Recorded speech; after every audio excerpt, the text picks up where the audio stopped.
Good afternoon, everybody.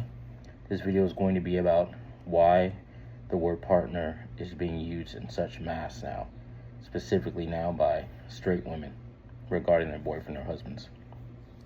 Now, partner used to be a word that homosexuals, especially men, would use back in the day to describe the other man that they're messing with or sleeping with. Society, the further along it goes, especially in Western society, it gets further and further away from the Bible's morality and what God says about what's right and what's wrong. And so there was some sense of shame back then for being a homosexual. So they would, instead of saying their boyfriend, they'd say, oh, my partner, even though in reality we all knew what that meant as soon as you heard that. But I guess it sounds like a more polite term, a less in-your-face term. But anyways, though, over time, feminism has adopted that term now. But it's for a completely different reason. It has nothing to do with, because it's inappropriate to be with a man. It's more so because if they use the word partner, then that implies that there's no leader, there's no head, and there's no leader and a follower. There's no head. There's not one who has to submit or obey to the other. So women use the word partner now to imply that, hey, basically, we're equal and we're the same. You can't tell me what to do. I can't tell you what to do.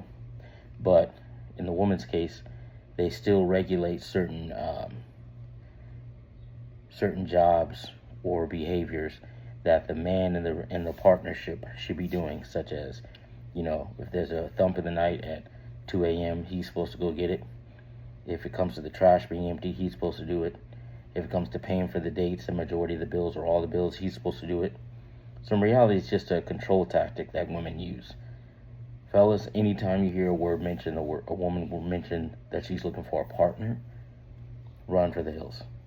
Or anytime a woman refers to her husband, especially, like boyfriend or husband, but especially husband as her partner, she don't listen to him and she doesn't respect him at all, even if she claims she does.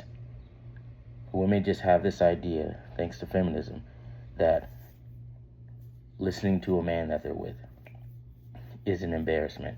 You're a slave. You're less than them. God created us as equals as far as in the eyes of God, but different functions. The Bible clearly talks about the head of the woman is the man, referring to the husband, not just any man. The head of the man is Christ, and the head of Christ is the Father.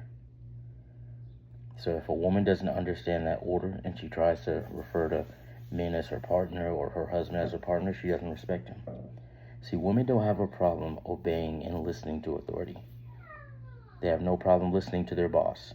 They just have a problem with listening to a man. Run for the hills.